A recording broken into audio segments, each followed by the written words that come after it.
Tak pernah terlambat pertolongan Tuhan. Dia sangat merindukan kita untuk memiliki quality time dengan Dia. Berdiam di dalam rumahnya, menikmati baiknya. Itulah menjadi kerinduan kita untuk meresponi apa yang menjadi kerinduan Tuhan.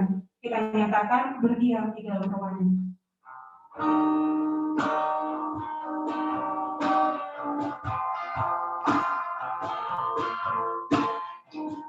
Satu hal yang kurindu, berdiam di dalam rumahnya.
Yang merindu berdiam di dalam rumah Tuhan akan sekali lagi dengan sukacita yang kepada Tuhan.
Mari abang kakak dan teman-teman ambil sikap berdoa.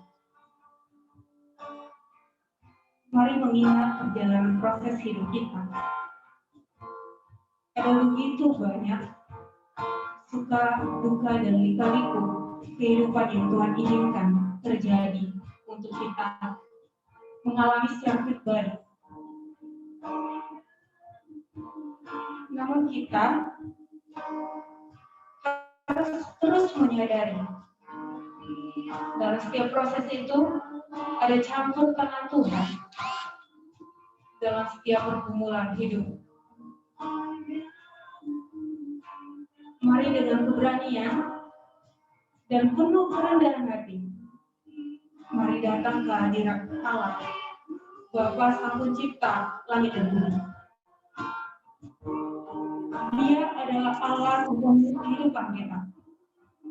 Hendaklah puji-pujian, hormat dan kemuliaan bagi Allah kita. Darinya Allah berasal dari segala yang baik. Mari abang kakak dan teman-teman, mari menyukuri berkat Tuhan pribadi lepas pribadi yang senantiasa menyertai kita dimanapun, di mana nafas kehidupan yang selalu baru kita rasakan setiap hari. Mari mengucap syukur kepada Tuhan ketika Tuhan masih mengizinkan kita untuk memulai pelayanan kembali di semester B ini. Dan bahkan mari bersyukur ketika kita dapat melewati semester lalu, semester A, untuk menjalani proses pembentukan dalam iman kita. Mari bersyukur lebih lagi untuk setiap proses kehidupan lewat pengerjaan studimu, pekerjaan, dan bahkan pelayanan yang Tuhan percayakan untuk kita kerjakan. Firman-Nya dalam Mazmur 150 ayat 6. Biarlah segala yang bernapas memuji Tuhan.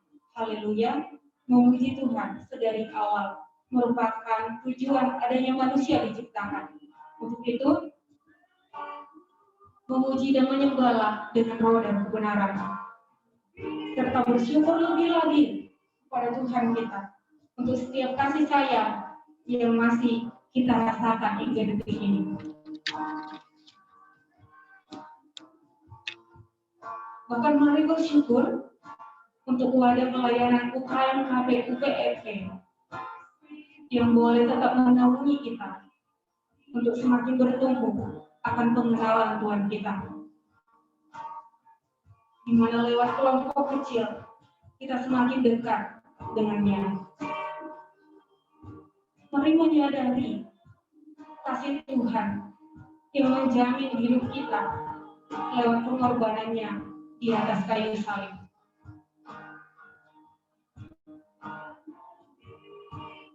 Dengan penuh kerendahan hati, mari datang mengalami dan mengakui segala pelanggaran kita di hadapan Allah. Seringkali kita lupa kalau Tuhan menanti kita untuk menyapa Dia dalam quality time, baik pagi hari maupun malamnya kita.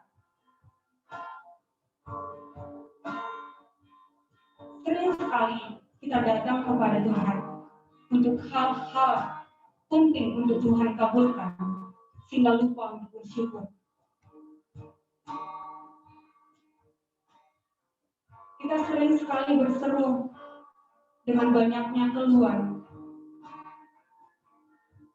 mengabaikan persekutuan, di mana persekutuan adalah baik adanya untuk kita kerjakan. Sering sekali merasa mampu tanpa mengandalkan Tuhan. Bahkan mari bertanya, pernahkah? Bahkan mari bertanya, apakah yang sudah kuberikan untuk Tuhanku?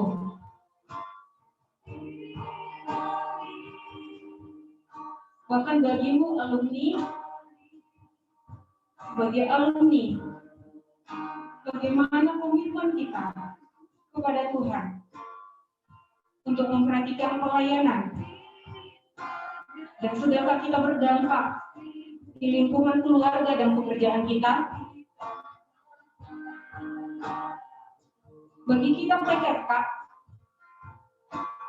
sudah kita bersungguh-sungguh untuk mendoakan, bahkan membawa akar kita untuk semakin dekat dengan Tuhan kita.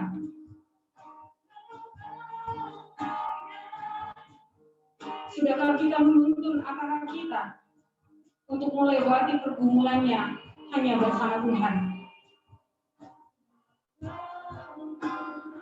Hai PKK, mari bertanya, sudahkah kita memberi teladan hidup yang baik kepada keluarga kita, AKK, bahkan lingkungan sekitar kita saat ini? Sebagai AKK, betulkah kita mempunyai kerinduan dan motivasi yang baik untuk dibina di kelompok kecil di pelayanan ini?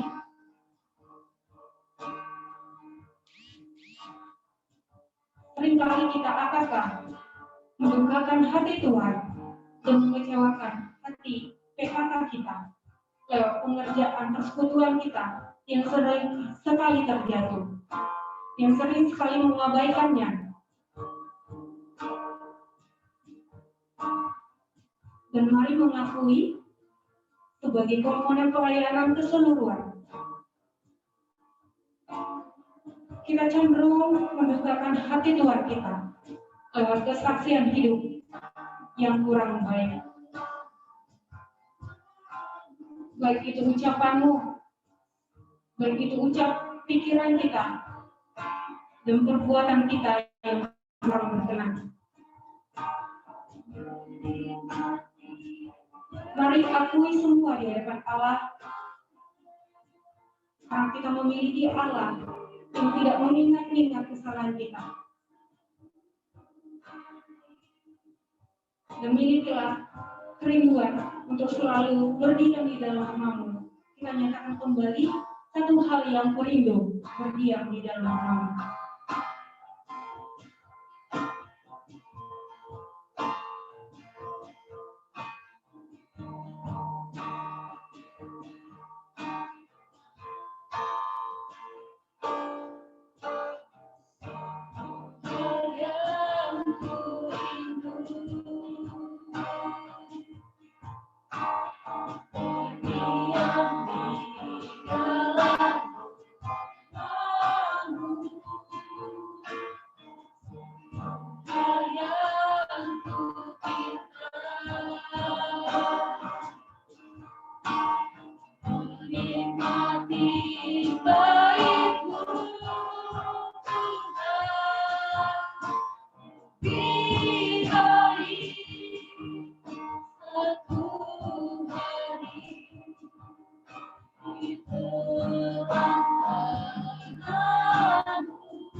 Kita kembali berdoa.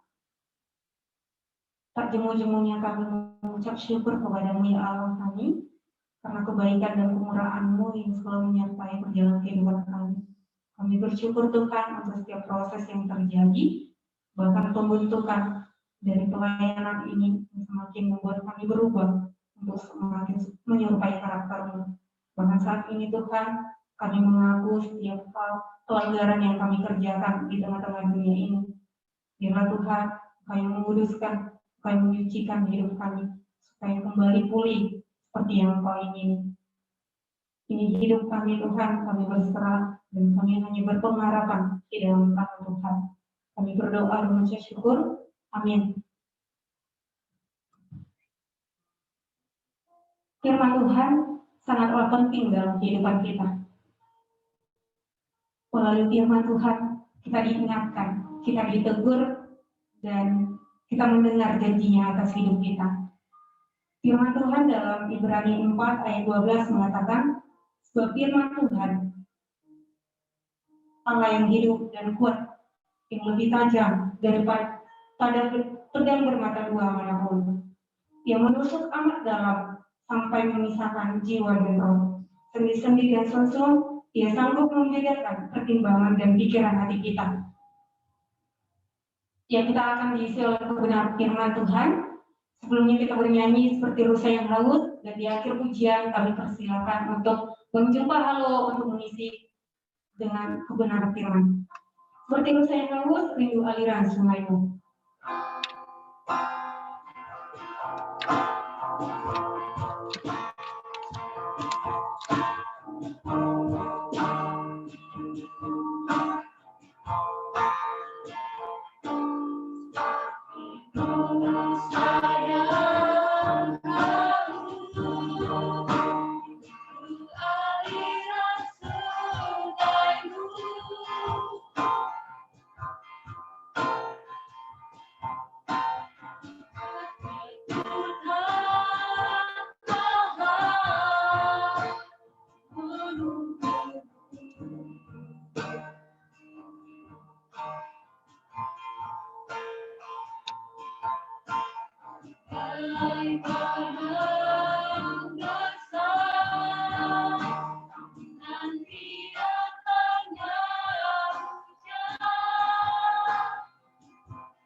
Baik, saudara-saudara yang terkasih, mari kita berdoa.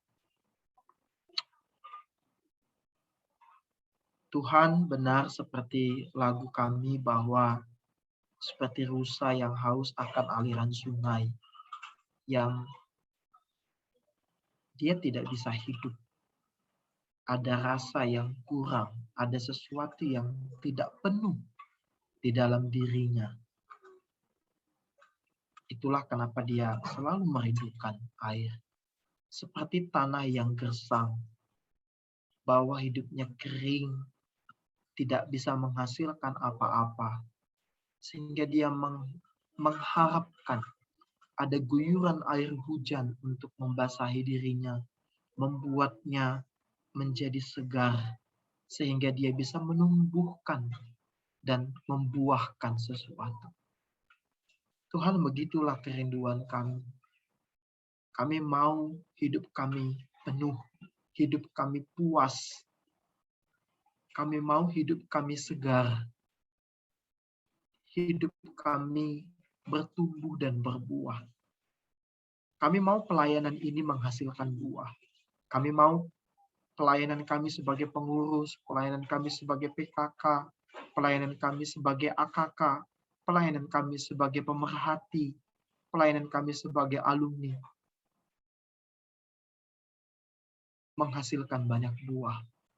Kami tahu Tuhan, Kami tahu bahwa caranya adalah kami sesehari dibersihkan oleh Tuhan yang empunya kebun anggur.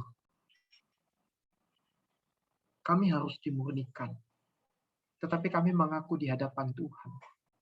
Sekalipun kami berkata di dalam nyanyian kami seperti pemazmur yang mengatakan, satu hal telah kuminta kepada Tuhan, diam di rumah Tuhan seumur hidupku. Tetapi kami harus mengaku di hadapan Tuhan bahwa seringkali kami tidak menyempatkannya. Tuhan, kami berpikir pandemi yang begitu panjang ini itu bisa menolong kami, mengembalikan kehidupan kami. Kami berpikir selama ini alasan kami tidak punya waktu teduh yang baik adalah karena kami sibuk, banyak tugas, banyak pelayanan, banyak rapat. Lalu pandemi Tuhan kirimkan. Tetapi kami juga tidak punya waktu untuk Tuhan. Ada banyak hal yang membuat kami sibuk. Ternyata bukan pelayanan, bukan tugas kuliah. Kami mencari-cari alasan. Kami berkata, oh kami harus ke ladang. Kami harus mempersiapkan mengerjakan pekerjaan rumah. Sampai kadang-kadang kalau kami membayangkan Tuhan berbicara di depan kami, Tuhan akan mengernyitkan dahimu dan berkata, serius? Tuhan, sesungguhnya kami tidak pantas. Sesungguhnya kami tidak layak disebut sebagai orang yang bertumbuh karena kami tidak memiliki tekad. Alasan kami sesungguhnya tidak punya waktu teduh bukan karena banyaknya kegiatan dan aktivitas, tetapi karena kami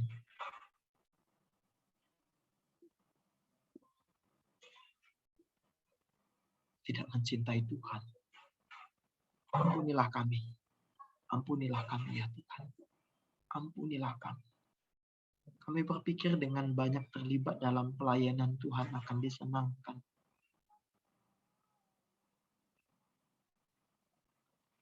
Tuhan, perbaharuilah kami sekali lagi dengan anugerah-Mu, dan biarlah firman-Mu berbicara kepada setiap kami.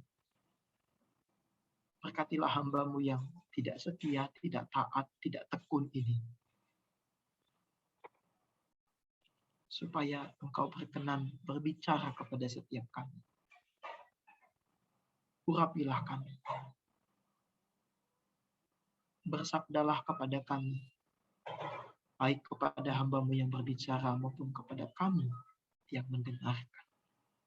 Kami mohon kepadamu, kami ingin diperbaharui oleh Tuhan. Memasuki tahun pelayanan baru, semester pelayanan yang baru. Kami berdoa, kami memohon kiranya pengurapan daripada Tuhan, pemulihan daripada Allah, menjadi satu langkah awal untuk pelayanan ini bisa bertumbuh dan berbuah. Ini doa kami kepada demi Kristus kami berdoa. Amin. Baik, selamat malam teman-teman yang sekalian. Bagi yang belum kenal, perkenalkan nama saya Jupa. Saya Marga Haloho. Saat ini saya melayani sebagai staf perkantas di Medan. Saya bersama dengan alumni kalian, ada Juli dan ada Ardi, gitu ya, yang bergabung dalam pelayanan staf di perkantas. Saya akan share screen, kiranya semoga ini bisa ya. Pas sudah, salah saya malah. Oke. Sudah terlihat Juli? Juli Sini Haji, terlihatkah? Udah bang. Oke. Tapi agak kurang ini. Ya, oke. Jelas. Oke. Mungkin karena lagi memproses ya. Nah, hari ini saya mengangkat tema kita itu adalah quality time, mempraktikkan menyisih dalam keseharian kita. Nah, teman-teman yang terkasih, tahun lalu itu kan Tulus itu buat lagu ya setelah pandemi beberapa bulan berjalan. Nah, dia membuat sebuah lagu yang kita coba dengarkan sebentar ya. Dengar ya. berdiam di dalam rumah ini denganmu. Dari malam hingga malam lagi, terkungkung langkah ragu tak kemana-mana. Dari Rabu hingga Rabu lagi, semakin banyak waktu untuk bicara, semakin ku paham harapmu apa. Semakin banyak waktu untuk bersama, bersyukurku kau tuh jiwa raga. Bila ini bukan ada, tetap kita saling menjaga. Hari depan tak ada yang tahu. Hadirmu sangat berharga, ku ingin engkau tahu. Aku sayang kamu.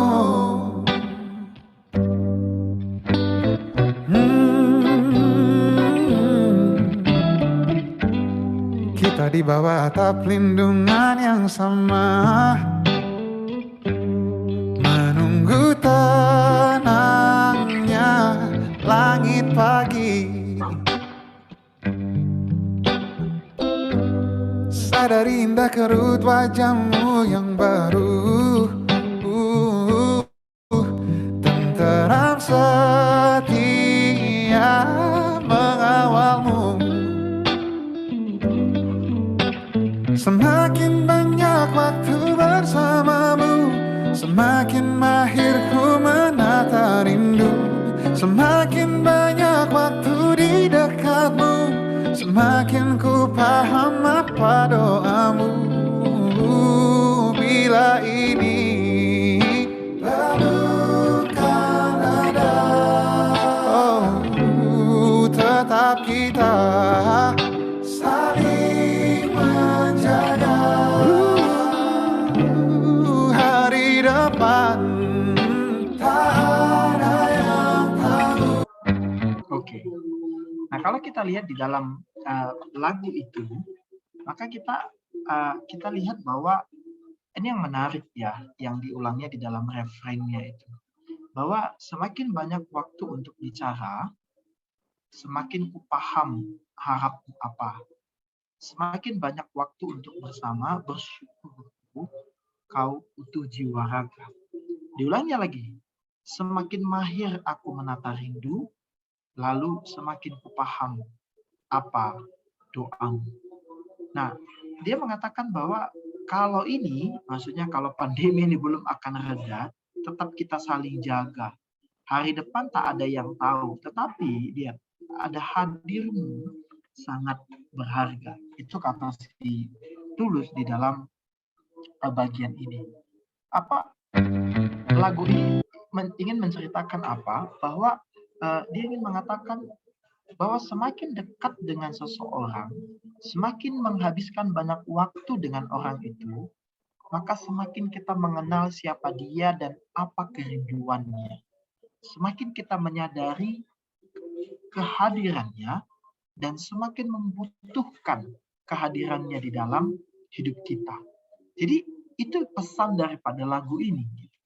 Jadi adaptasi artinya dari yang hiruk pikuk sebelum pandemi, tidak ada waktu di rumah, tidak ada waktu untuk berdua, tetapi sekarang berada dalam atap yang sama, itu membuat kita menghabiskan banyak waktu dan mau tidak mau bukan hanya pengenalan kita yang makin kuat, tetapi kita makin menyadari bahwa kehadirannya itu yang penting bagi kita, bukan apa yang dia lakukan.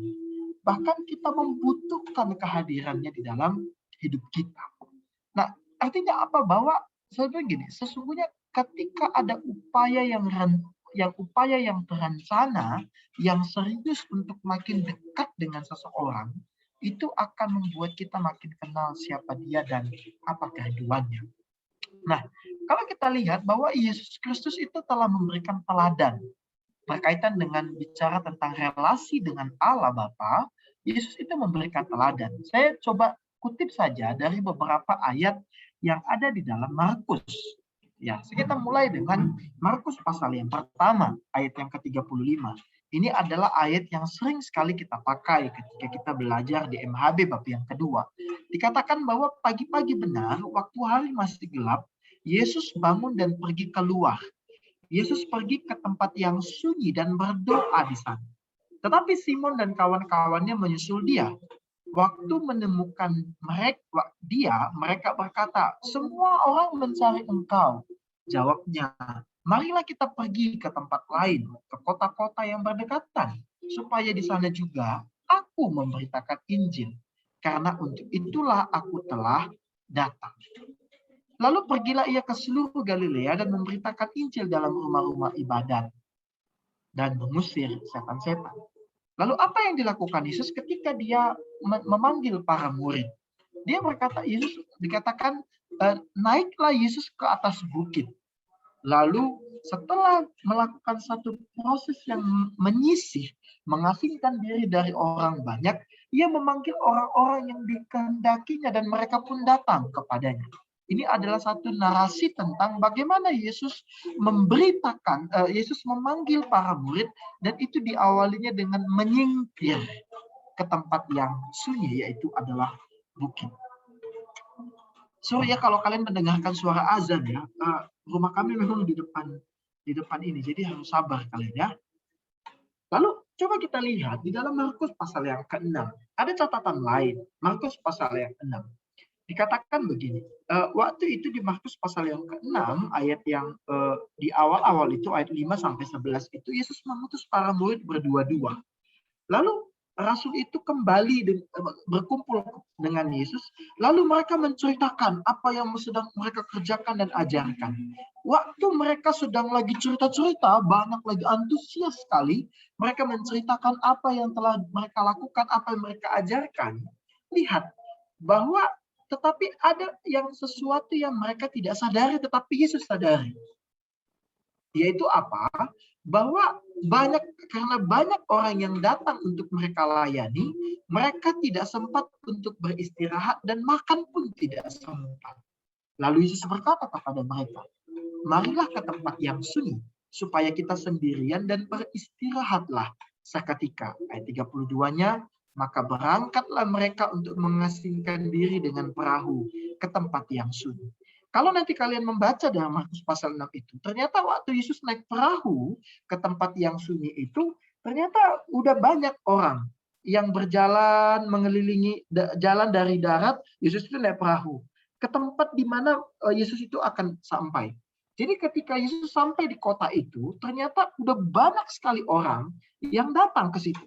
Dan akhirnya Yesus tidak jadi berdoa, tidak jadi dia menyingkirkan, tidak jadi dia menyisih. Kenapa? Karena ada begitu banyak orang yang datang. Disitulah ada terjadi narasi terjadi tentang mukjizat Yesus memberi makan 5.000 orang di dalamnya. Nah, itu ada aspek yang lain. Tetapi setelah Yesus melakukan mukjizat yang besar itu, lalu dia berkata begini, "Kalian pergilah dulu," kata muridnya. Katanya kepada para murid. Lalu kepada orang banyak itu, "Udah, pulang ya, pulang dulu." Setelah itu 6 ayat 46. Setelah Yesus berpisah dari mereka, ia pergi ke bukit untuk berdoa. Artinya apa? Bahwa Yesus itu melihat bahwa dia memutuskan ke tempat yang sunyi supaya kita sendirian dan beristirahat. Tetapi bagi Yesus ternyata ini tidak terjadi, ya kan? Karena ada peristiwa memberi makan 5.000 orang itu. Tetapi di sisi lain Yesus tetap memutuskan. Lalu dia berpisah dari mereka, ia pergi ke bukit untuk berdoa. Dan disitulah nanti para murid itu akan menghadapi angin sakal, lalu Yesus akan berjalan di atas air mendatangi mereka. Lalu teman-teman yang terkasih, dari bacaan ini saja, dari Injil Markus ini, maka apa yang ingin kita pelajari? Ya. Saya ingin mencatat bahwa Yesus itu mempraktikkan menyisih. Tahu nggak arti kata menyisih itu adalah menyingkir, mengasingkan diri ke tempat yang sunyi. Di dalam konteks ini ada taman, lalu ada bukit.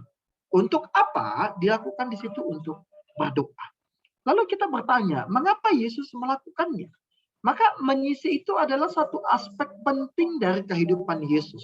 Itulah kenapa teman-teman yang terkasih, kalau kalian teliti membaca Alkitab kalian, di Markus pasal yang pertama itu, Yesus diceritakan dia memulai pelayanannya dengan diikuti banyak orang dan melakukan berbagai mukjizat gitu ya. Bahkan itu adalah peristiwa di Kapernaum di mana Yesus itu menyembuhkan ibu mertua Simon. Ketika menjelang malam, dikatakan di situ ya, menjelang malam banyak orang disuruh datang. Nah, menjelang malam banyak orang datang. Artinya orang sekampung itu disuruh datang. Lalu Yesus menyembuhkan mereka, mengusir setan dari orang itu. Yesus itu Yesus itu melayani mereka dengan sungguh-sungguh. Yesus itu mereka melakukannya dengan baik gitu. Dia melayani, ada banyak bentuk pelayanan yang dilakukannya.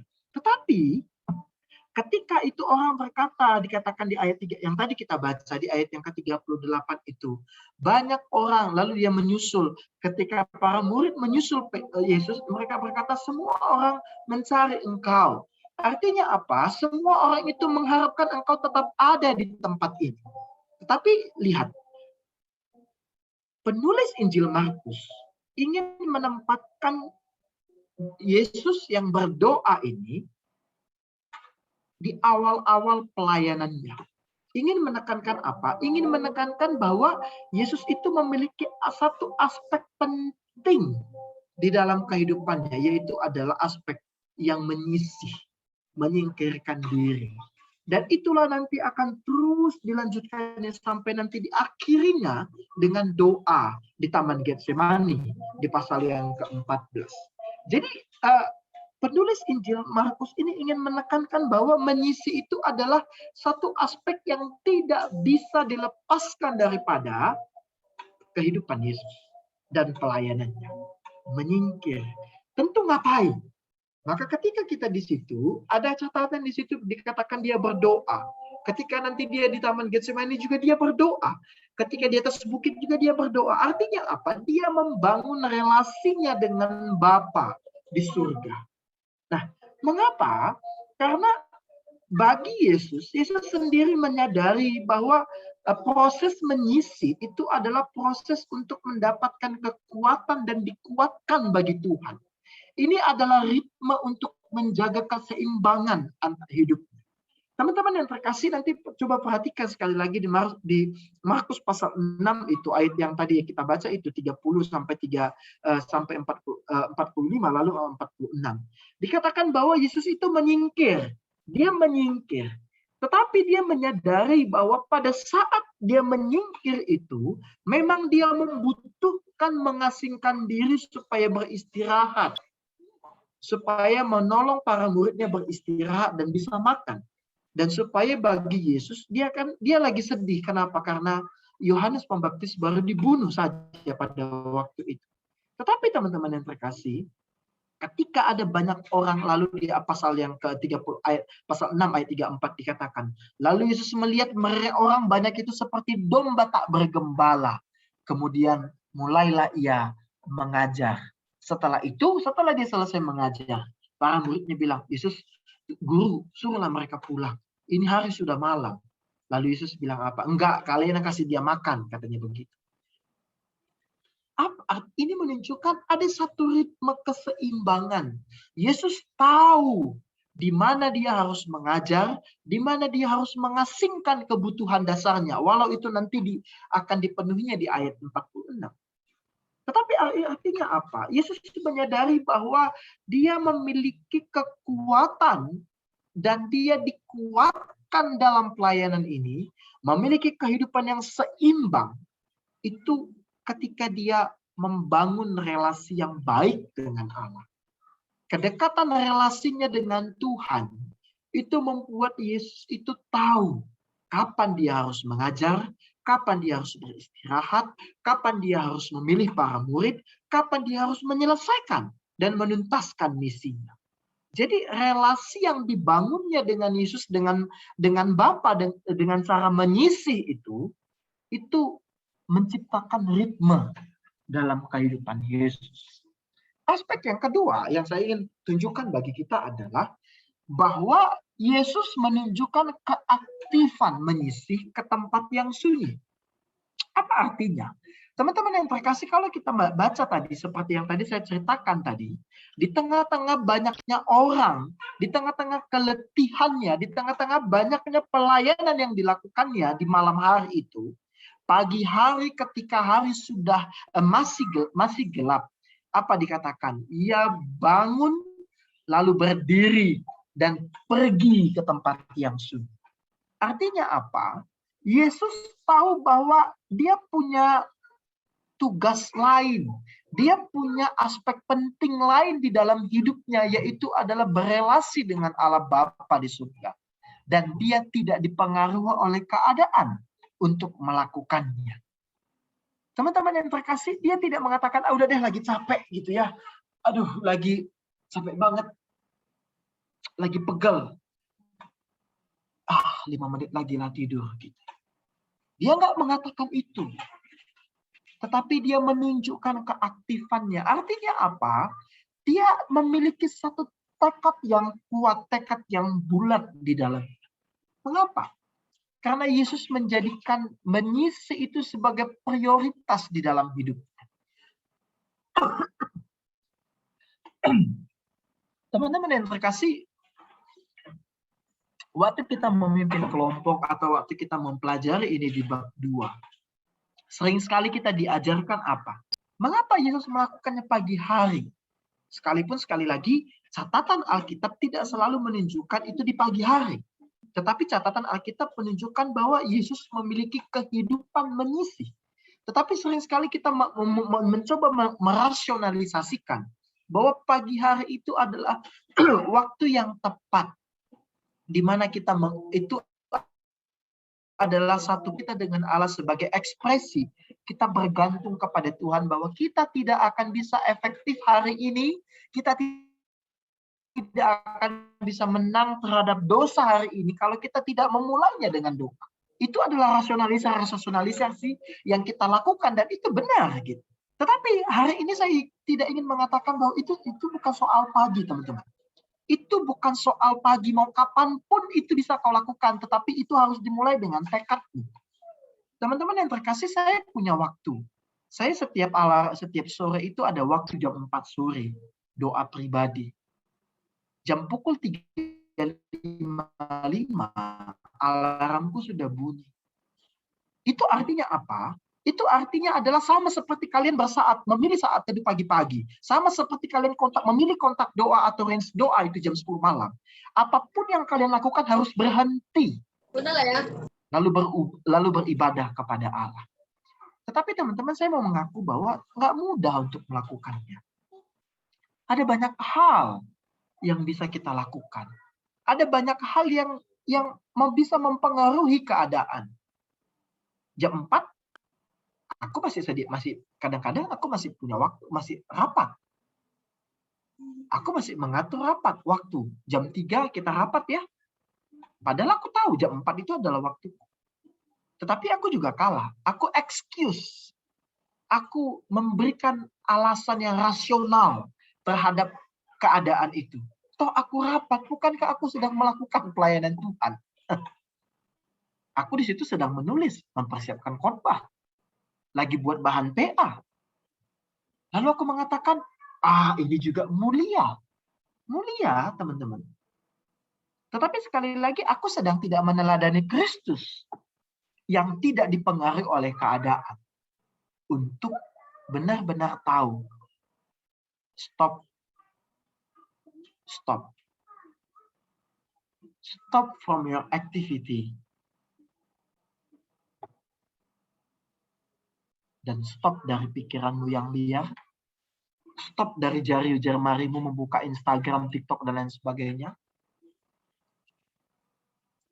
Dan stop untuk menjadi rohani karena mendengarkan sharing adik kelompok. Itu adalah aplikasi yang kupikirkan ketika aku mempersiapkan khotbah ini. Jangan kalian pikirkan bahwa kami staf yang memang sehari-harinya adalah waktunya untuk berdoa, membaca firman Tuhan. Punya kehidupan rohani yang terjaga. Enggak. Kami juga sama seperti kalian. Kami punya banyak kelemahan. Kami juga tidak setia menghasilkan. Karena itu mari kita sama-sama terus bangun. Stop, just stop. Kalau kamu rasa jam 6 ketika kalau kamu yang mungkin bagi adik-adikku yang di kampung gitu ya. Kalau kamu merasa bahwa di ladang itu waktu yang enak bagimu, karena apalagi jaringan masuk ke ke ladangmu, maka kamu mungkin buka bisa buka Alkitab di situ. Kalau kamu memutuskan jam 1 siang, lakukanlah itu jam 1. Sekali lagi, saya tidak selalu mewajibkan untuk ini pagi, bukan. Tapi ini bicara tentang perihal menyisih, membangun relasi yang hidup dengan Allah. Kamu yang menentukan. Kalau kamu tentukan jam itu, maka belajarlah untuk berhenti dan cobalah relasi dengan Allah. Apa yang ketiga? Teman-teman yang terkasih, di dalam pelayanan Yesus ketika kita dalam beberapa catatan dari praktik menyisi itu, maka Yesus kita melihat ada dampak dalam pelayanannya. Apa dampaknya? Coba perhatikan di situ di dalam Markus pasal yang pertama tadi itu, dikatakan di situ bahwa Yesus itu diminta oleh orang-orang untuk apa? Untuk berdiam di tempat itu. Dia dikatakan gini, semua orang mencari engkau. Kata itu ada konotasinya. Konotasinya adalah semua orang menahan engkau di tempat ini. Itu adalah makna secara literal kalau kita menerjemahkan kata itu. Jadi semua orang mencari itu bukan sekadar mencari, looking for, bukan. Tetapi semua mereka itu menahan. Yesus kok di sini aja, jangan kemana-mana. Lakukan banyak pelayanan di sini, masih banyak orang dilayani di sini, masih banyak orang butuh Injil, masih banyak orang yang kerasukan setan, masih banyak orang yang sakit. Cukup di sini. Tetapi Yesus berkata, marilah kita pergi ke tempat lain. Supaya aku juga memberitakan Injil. Karena untuk itulah aku telah datang. Artinya apa? Bagi saya, apakah itu dipengaruhi oleh persekutuan? Ya tentu ini masih menjadi perdebatan. Tapi bagi saya ketika saya membaca teks itu, maka teks itu ingin menunjukkan kepada kita bahwa Yesus itu makin menyadari siapa dirinya dan untuk apa dia hadir di tengah dunia ini dan bagaimana dia melakukannya.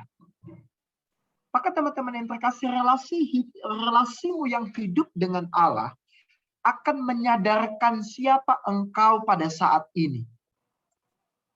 Harusnya kamu tidak akan berantem dengan mama, dengan bapak. Mungkin kau tidak akan ngeluh ketika kau diajak ke ladang. Mungkin kau tidak akan merasa jijik ketika kau disuruh ngasih makan babi. Mungkin kau tidak akan merasa dianggap seperti anak-anak ketika kau masih meraung horbo, masih membawa kerbau itu makan gitu. Enggak gitu. Kenapa? Karena kamu memiliki satu gambar yang utuh di dalam dirimu. Karena kamu melihat dirimu sebagaimana Allah menciptakanmu melihat dirimu. Tapi kalau kau tidak punya relasi dengan Allah, maka ya apa? Cuci piring aja pun itu akan jadi masalah bagimu. Iya benar. Mencuci piring yang kau pakai untuk makan pun jadi masalah. Kau merasa bahwa kau dianggap tidak ada. Nggak ada kerelaan hatimu. Kau merasa, oh itu secara jadwal itu tugas adikku. Iya, kenapa kalau itu tugas adikmu? Teman-teman yang terkasih, trust nih. Bagaimana kamu melihat dirimu sebagaimana Allah melihatmu itu akan mempengaruhi apa pilihanmu dan bagaimana kamu menjalani hidupmu. Sederhana. Saya berharap ketika kita memiliki relasi yang baik dalam satu semester ini, nggak akan ada kesulitan tim regenerasi mencari pengurus. Iya. Kalau mau kasar ya, kalau mau kasar dibilang begini. Kenapa nggak ada pengurus? Kenapa makin hari jumlahnya makin singkat? Ini kalau mau kasar. Karena nggak ada yang bertumbuh. Ya bagaimana bertumbuh? Bertumbuh itu karena dikarbit. Tahu nggak karena dikarbit? Kita bertumbuh karena pengisian. Kita bertumbuh karena dipaksa. Ya bagaimana? Nggak bisa. Pelayanan kita tidak akan bertumbuh dan berbuah kalau kita semua bertumbuh karena dikarbit. Nggak bisa lah, teman-teman. Nggak bisa. Kayaknya ya kadang-kadang, ya nantilah saya di tempat lain saya akan ceritakan gitu. Tapi kadang-kadang saya mau katakan gini, ayo dong pengurus. Jangan kau jadikan anak-anakmu itu, anak-anak mahasiswa itu seperti anak-anak yang baru lahir gitu. Sampai kapan kamu memperhatikan mereka, membuat mereka, kasih mereka makan gitu. Ya suara jadi kemana-mana ya jadinya ya. Teman-teman yang terkasih, saya yang mengatakan begini. Ayolah, coba kita lihat. Kalau kita ada 60 orang di dalam Zoom ini, 60 orang kita belajar untuk membangun relasi yang hidup dengan Allah. Belajar untuk menyisihkan waktu kita kepada Tuhan. Coba kita lihat. Apakah memang tidak ada lagi orang yang akan dipakai Tuhan? Mungkin adik-adik kelompok kecil kita tidak bisa menangkap beban pelayanan ini karena mereka sendiri tidak pernah mendengar itu dari Tuhan. Mereka selalu mendengar itu dari tim rek, selalu mendengar itu dari pengkhotbah, dari alumni. Tapi mereka tidak pernah dengar Tuhan. Bagaimana? Bagaimana mereka bisa terlibat di dalam pelayanan pemuridan kalau mereka tidak menjadi murid yang belajar untuk membiasakan diri mendengarkan Tuhan? Bagaimana mereka bisa menjadi pelayan kalau selama ini mereka tidak dibentuk hati melayaninya oleh Tuhan? Bisa. Teman-teman yang terkasih, kita harus sadari bahwa dengan menyisi kita semakin menyadari siapa kita, untuk apa kita hadir, dan bagaimana kita harus menjalani kehidupan kita. Itu yang akan memutuskan apakah kamu masih akan melanjutkan pelayanan ini atau tidak. Itu yang akan menentukan apakah kamu akan pergi atau tetap di kota Medan ketika kamu menyelesaikan pelayanan ini. Itu yang akan menjadi petunjuk bagimu apakah kamu mencari pekerjaan di Medan supaya kamu bisa dampingi adik kelompok kecilmu, dampingi pengurusmu, atau kamu harus pergi. Kalau keduanya itu apapun keputusannya, dan keputusan itu didasari oleh karena relasimu yang baik dan kamu dengar dengan jelas suara Tuhan, go, pergilah, ya kan? Ada istilah yang mengatakan jangan pergi kalau dipanggil, jangan datang kalau tidak dipanggil. Tapi gimana kita tahu kita pergi atau kita datang? Orang kita nggak pernah mendengarkan panggilan itu. Teman-teman yang terkasih, kita harus sadari bahwa begini.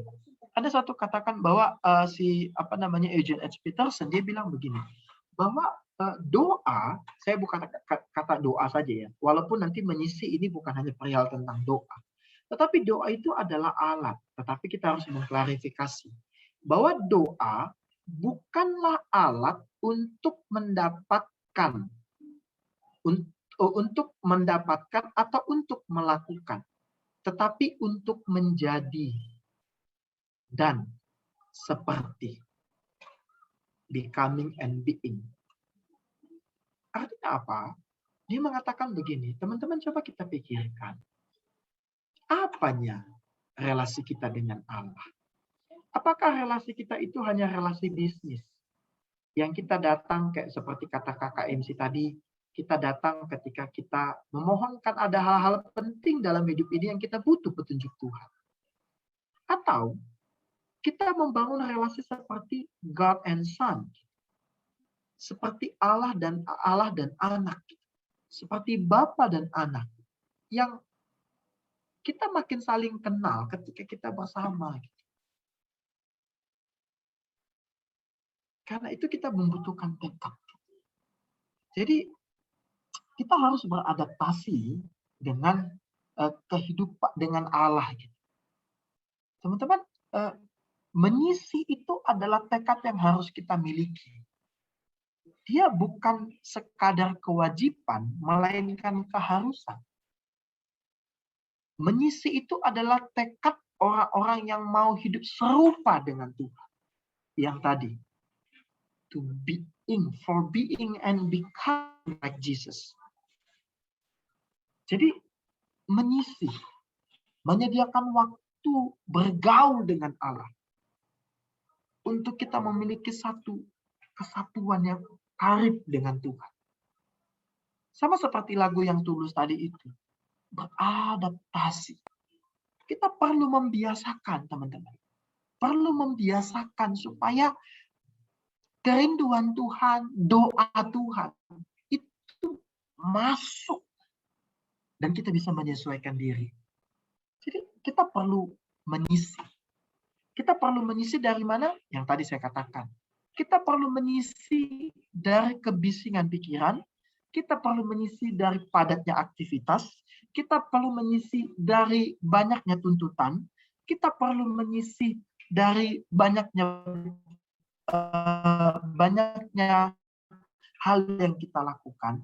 Kita perlu mengisi dari jari jemari kita. Kita perlu mengisi dari suara dunia ini. Kita perlu mengisi daripada hiburan yang ditampilkan oleh dunia ini. Kita perlu mengisi. Nah, teman-teman yang terkasih, saya ingin menutup dengan bagian ini. Bahwa mengisi itu bukan perkara catatan evaluasi disiplin rohani.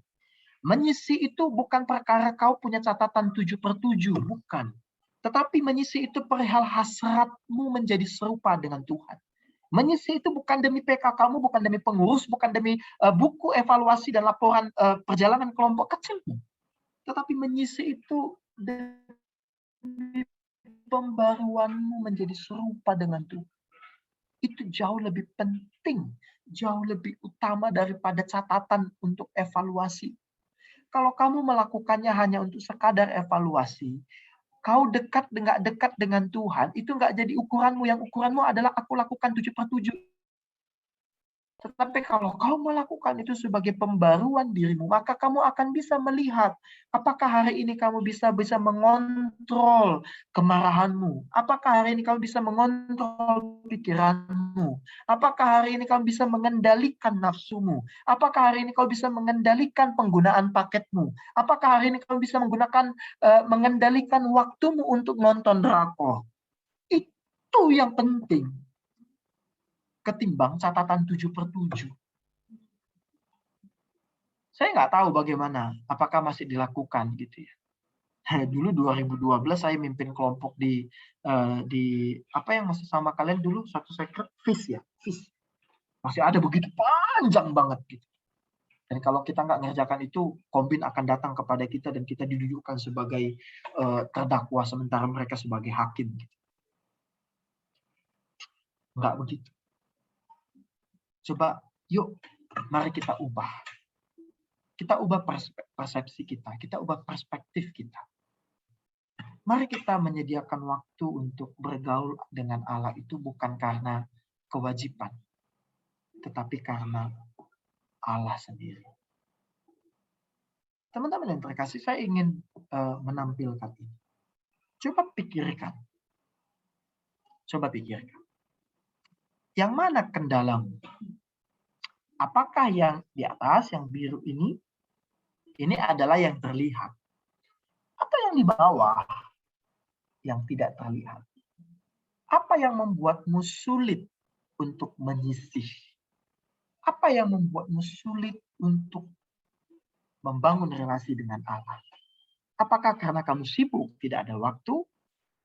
Atau karena kamu malu dilihat keluarga, dilihat teman kos, dilihat adikmu, dilihat abangmu, ya kan? Malu karena hidupmu tidak seperti yang kau lakukan, ya kan? Saya dulu pernah malu.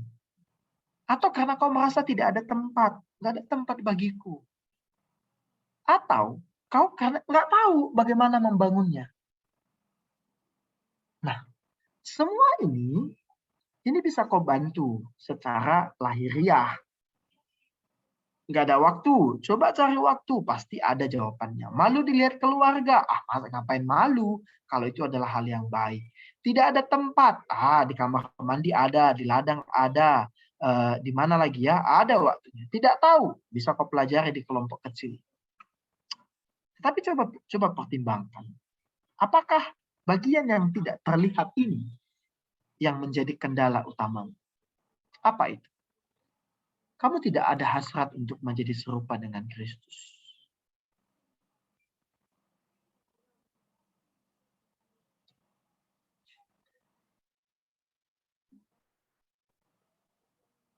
Tidak mau melepas dosa.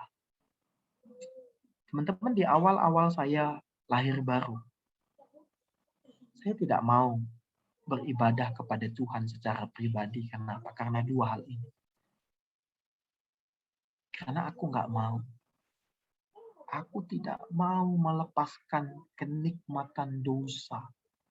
Aku tidak mau hidupku berubah. Aku cukup nyaman. Cukup nyaman. Aku tidak mau kenyamananku diusik. Karena aku tahu setiap kali aku baca firman Tuhan itu selalu menunjam hatiku. Setiap kali aku berdoa supaya tidak begini, selalu yang kebalikan yang terjadi. Aku tidak mau. Atau yang ketiga, mungkin kamu terikat dengan okultisme. Sehingga kamu tidak punya waktu, tidak bisa dekat dengan Allah. Ini perlu dilepaskan. Kalau ini, kamu perlu pelepasan. Mungkin dibantu oleh orang. Tapi bisa juga kamu memutuskannya. Tapi kalau kedua hal ini, kalau ininya yang menjadi masalah utama kita,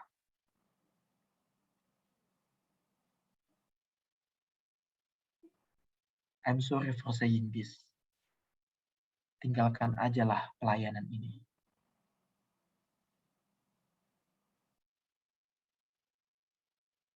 Nggak ada gunanya kamu jadi MC, jadi backing vokal. Nggak ada gunanya kamu jadi pengurus, jadi PKK. Kalau kamu tidak memiliki hasrat menjadi serupa dengan Kristus, seperti yang Kristus mau. Yang tahu itu cuma kita, teman-teman. Penampakan lahiriah kita itu bisa kita atur, bisa kita ubah. Banyaknya pengetahuan Alkitabmu itu bisa membuatmu menjadi tampak rohani dan orang lain tidak tahu. Tetapi kamu yang tahu. Sebaliknya, kalau kamu benar-benar mau berhasrat dan bertekad untuk membangun relasi menjadi seperti apa yang Tuhan mau dalam dirimu, yuk kita sama-sama. Kita bangun kembali, kita mulai lagi. Allah telah memberikan kesempatan bagi kita ketika kita gagal untuk bisa memperbaikinya. Yuk kita bangun sama-sama. Saya belum berhasil, saya punya banyak kegagalan. Tapi anugerah dan kesempatan yang Tuhan berikan, jangan kita sia-siakan. Mari kita sadari, teman-teman yang terkasih, apa yang dikatakan oleh Eugene Peterson. Dia bilang adalah, here is the pivot action community. Tahu, pernah lihat gasing? Gasing itu ada sumber tengahnya, itulah pivot yang imbang, mau kemana-mana pun dia, tetapi seimbang bergerak, tidak jatuh, tidak oleh ke kanan atau ke kiri. Itu karena pivotnya menjaga. Begitu juga. Layanan kita sekali lagi tidak akan menghasilkan apa-apa kalau kita tidak pernah membangun kehidupan doa, membangun hidup yang berelasi dengan Tuhan. Yuk, mari berhasrat, mari bertekad menjadi serupa dengan Tuhan. Mari koreksi diri kita sendiri. Datang kepada Tuhan. Kamu tidak perlu datang kepada PKK, kepada pengurus, datanglah kepada Tuhan. Aku ingin mengenalmu. Koreksi aku, singkapkan kepadaku apa yang Tuhan inginkan untuk kami kerjakan di tengah-tengah kehidupan kami. pimpinlah kami.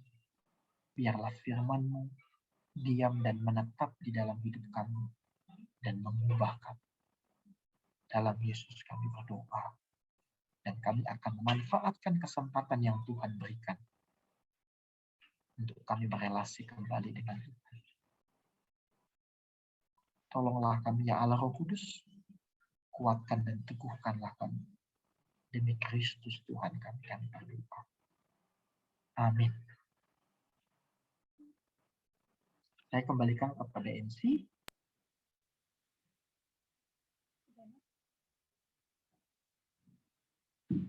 Sungguh indah kebenaran firman Tuhan yang mengingatkan kita untuk memiliki quality time bersama Bapa Surgawi. Dan kita diingatkan untuk menyisihkan waktu khusus untuk Tuhan kita, untuk bersekutu. Kita harus beradaptasi dan menyisihkan dari kehidupan yang fana dari dunia ini dan memiliki hasrat menjadi serupa dengan Kristus, dan lepaslah dan tinggalkan dosa lama kita untuk kembali hidup pulih di dalam pemulihan Tuhan. Kita akan mendengarkan kondisi pelayanan, diserahkan ke koordinator untuk membukakan kondisi pelayanan saat ini. Ya, shalom kakak abang dan teman-teman semua. Ya, terima kasih buat kakak abang yang memberi hati untuk join ke dalam jam doa kita untuk saat ini. Harapannya dimanapun kita berada, tetap dalam keadaan sehat dan tetap dalam keadaan bersukacita. Jadi kakak abang dan teman-teman, kita akan mendengarkan kondisi dari pelayanan kita. Dan saat ini bersyukur kakak abang dan teman-teman untuk komitmen kakak-kakak kita yang masih rindu dibina dan dikelompokkan, yaitu sebanyak 328 kakak dengan jumlah kelompok kecil ada 67 kelompok kecil. Bersyukur juga buat komitmen PKK yang masih berkomitmen untuk memimpin kelompok kecil, yaitu sebanyak 54 PKK dengan PKK mahasiswa yaitu 15 PKK. Dan PKK alumni itu ada sebanyak 39 PKK. Dan juga bersyukur para abang dan teman-teman untuk pengurus berkomitmen untuk melakukan pelayanannya, yaitu sebanyak 5 pengurus. Dan bersyukur juga untuk tim kita yang masih berkomitmen untuk melayani, yaitu sebanyak 7 tim.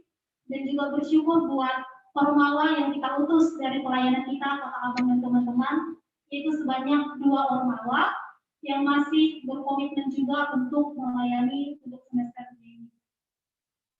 Dan bersyukur buat program dan strategi yang masih boleh kita kerjakan hingga saat ini, kakak abang dan teman-teman semua. Dan juga bersyukur buat rumah sekretariat kita yang masih boleh kita gunakan hingga saat ini sebagai rumah pelayanan untuk mendukung pelayanan kita. Dengan jumlah keluarga sekret itu ada 18 keluarga sekret, yang dimana WS alumni ada 4 orang, WS mahasiswa ada 14 orang. Dan untuk saat ini 12 orang lah yang tinggal di sekretariat kita. Dan saat ini juga bersyukur untuk kondisi keuangan kita, kakak abang dan teman-teman yang masih boleh mendukung untuk berjalannya pelayanan kita hingga saat ini. Itulah kondisi pelayanan kita untuk saat ini, kakak abang dan teman-teman. Mari sama-sama lah kita berdoa untuk pelayanan kita supaya boleh semakin diberkati dan boleh semakin berjalan dengan baik. Itulah kondisi pelayanan kita. Terima kasih.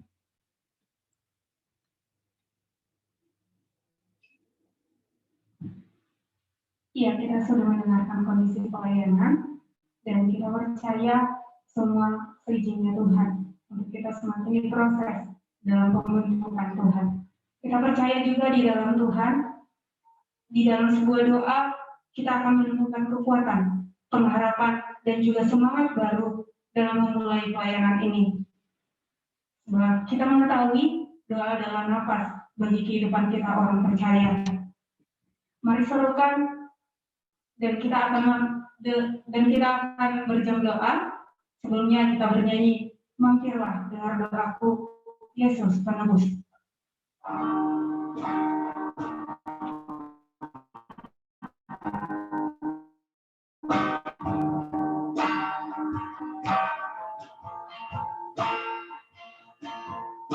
Mampirlah dengar doaku, Yesus penebus.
Yesus Tuhan, dengar doaku.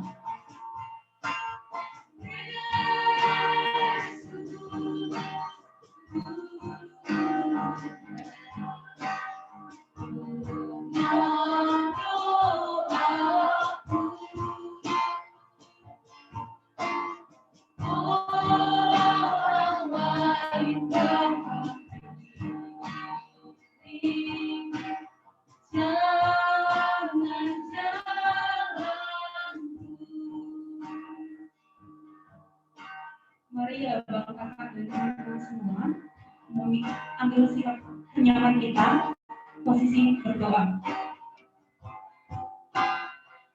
Ya Allah kami beranikan diri untuk memenuhi diri kami yang kudus, untuk berseru dan menyampaikan setiap kerinduan kami untuk pelayanan ini semakin bergerak untuk menyatakan kemuliaan-Mu saja. Saat ini mari mendoakan pelayanan kita, terkhusus pelayanan UKM UPMP, untuk tetap mengerjakan visi Allah di tengah-tengah kampus dan juga sekitar. Biar kiranya pelayanan ini menuntun dan menjangkau jiwa-jiwa melalui pengurus, tim, bahkan PKK dan juga alumni di tengah-tengah pelayanan ini.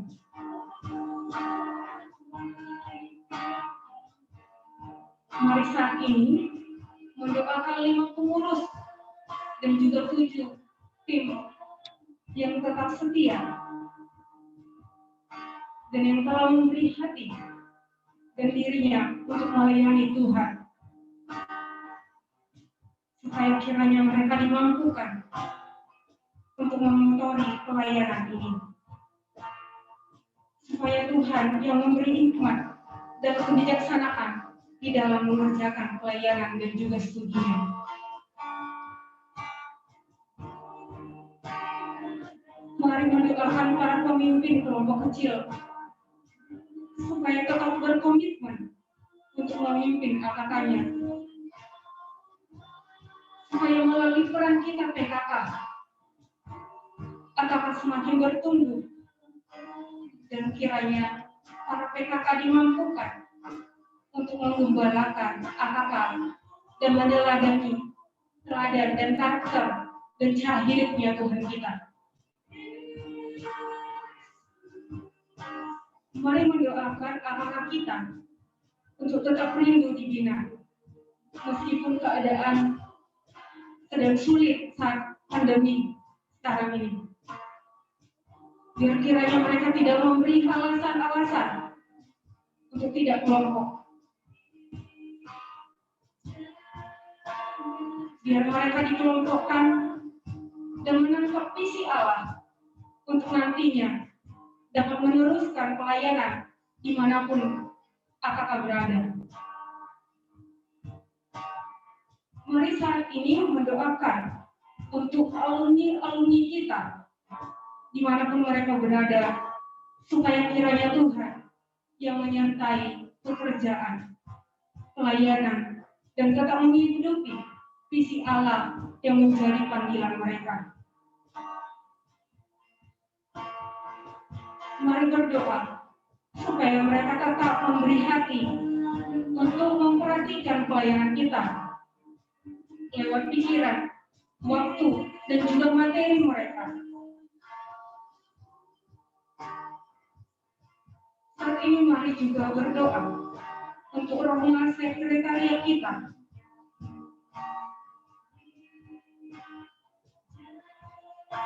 Kiranya Tuhan menjagai dan kiranya Tuhan membantu dalam pencarian dana melalui seri alumni dan juga aksi dana tim yang dikerjakan dalam mengumpulkan dana untuk dana tahun depan. Dan kiranya rumah sekretariat yang Tuhan percayakan untuk kita uni dapat melancarkan setiap program dan kegiatan pelayanan. Dan mari berdoa untuk warga sekretariat yang tinggal di dalamnya menjadi pribadi yang takut akan Tuhan dan selalu memiliki kerinduan untuk selalu bertumbuh di dalam Tuhan.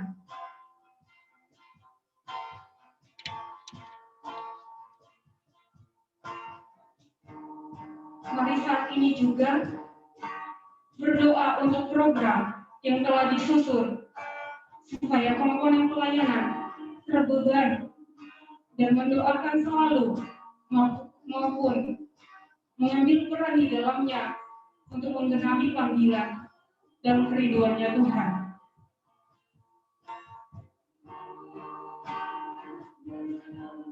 Dan mari berdoa supaya setiap program yang sudah disusun dapat menjawab apa yang menjadi kebutuhan kita, komponen pelayanan. Biarlah kiranya setiap kebaktian, pengisian, pertemuan PKK dan juga kelompok kecil dapat berkenan di hadapannya Allah.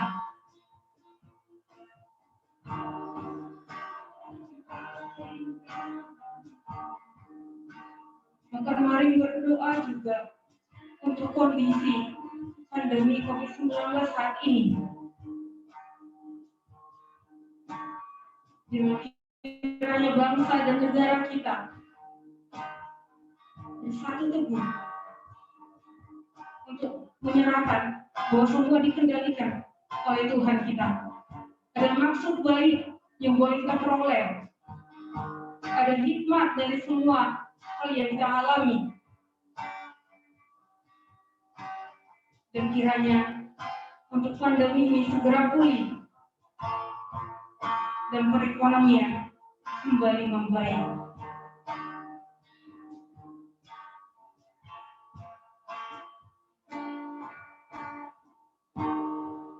Ya Allah, kami sudah menyampaikan setiap seruan doa kami. Firman mengatakan, dan apabila kamu berseru dan datang untuk berdoa kepadaku, maka aku akan mendengarkan kamu. Kami memiliki keyakinan untuk menghampirimu Tuhan dan berseru untuk pelayanan ini semakin baik. Itu kami letakkan semua pengharapan kami, kerinduan kami, kegelisahan kami akan pelayanan ini di dalam tangan pengharapan. Ini kami serahkan semua seluruh kehidupan kami Bapak di dalam tangan pengasihan-Mu. Kami berdoa dan bersyukur. Amin.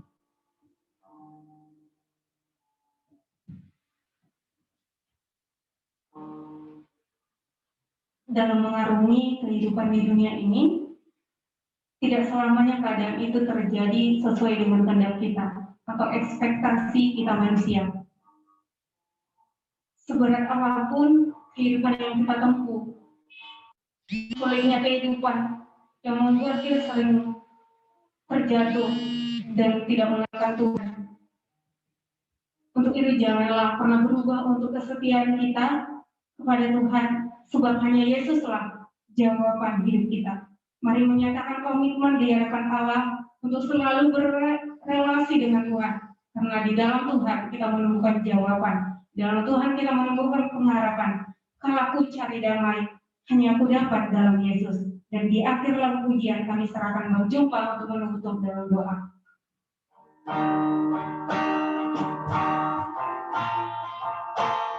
Kalau aku cari Yesus, hanya aku dapat dalam Yesus.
Mari kita berdoa.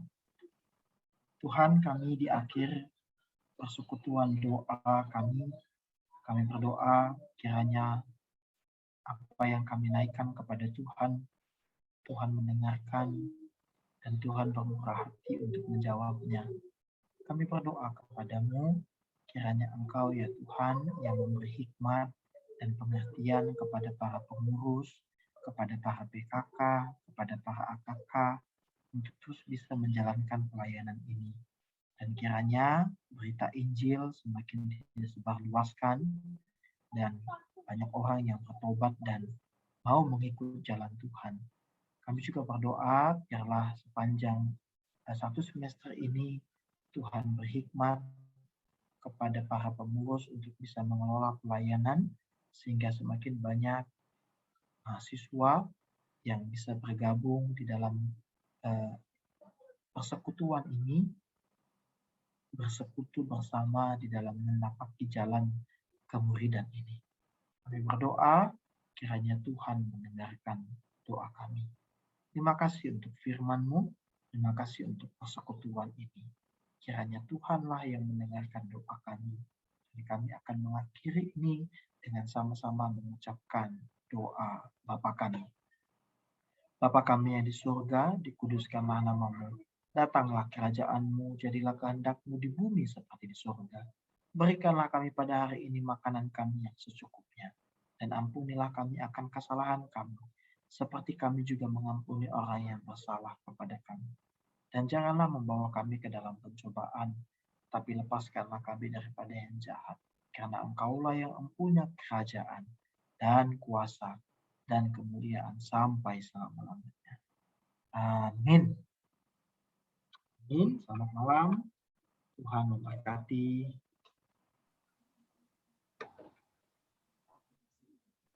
Ya, terima kasih Bang untuk ketemu dengan Abang untuk mengisi kita di malam hari ini di jam doa. Ya, kakak Abang dan teman-teman, sebelum kita keluar dari Zoom, kita akan foto untuk dokumentasi, untuk pertinggal di adanya dokumentasi untuk kita. Oke, bolehlah kakak Abang dan teman-teman untuk dibuka kameranya, supaya kita bisa melihat sukacita, karena kita sudah diisi full untuk kebenaran firman Tuhan dan puji-pujiannya.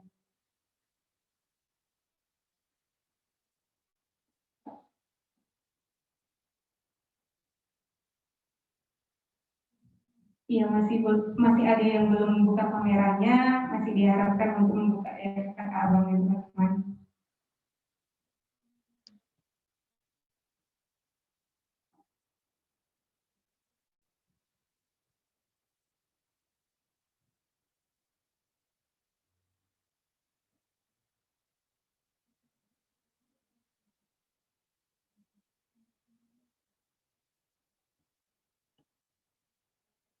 Iya, masih belum semua. Ada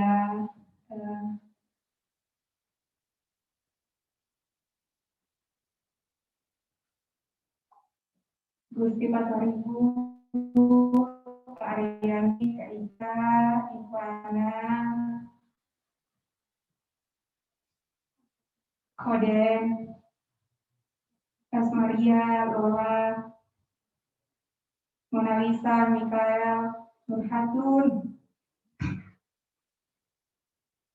Ayo teman-teman supaya segera kita keluar.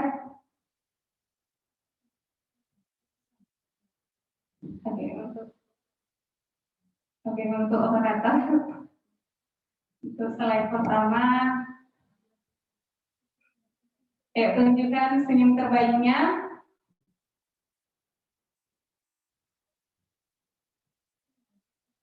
Satu, dua, tiga, cheese. Slide kedua, satu, dua, tiga, Oke, yang terakhir digantilah gayanya kan teman-teman. Jangan formal-formal kali ya kan. Ya, satu, dua, tiga.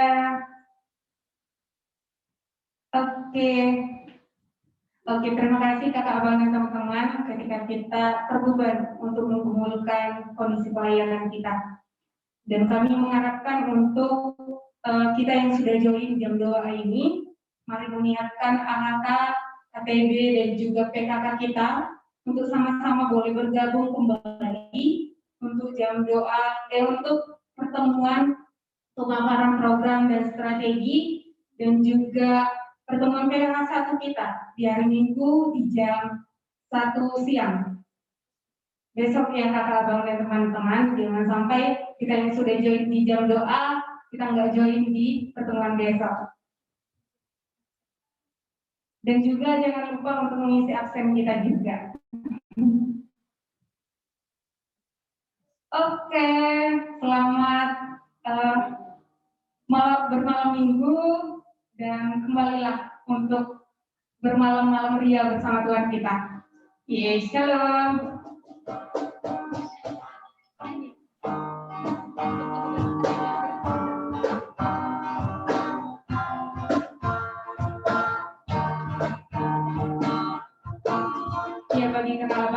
masih tetap ingin menjalankan ujian dari pelayan masyarakat juga masih boleh tetap join di room ini, dan apabila teman-teman memiliki kesibukan sudah boleh keluar. Terima kasih kami ucapkan, dan semoga harapan kita dijawab oleh Tuhan kita. Berkumpul dalam anugerahnya,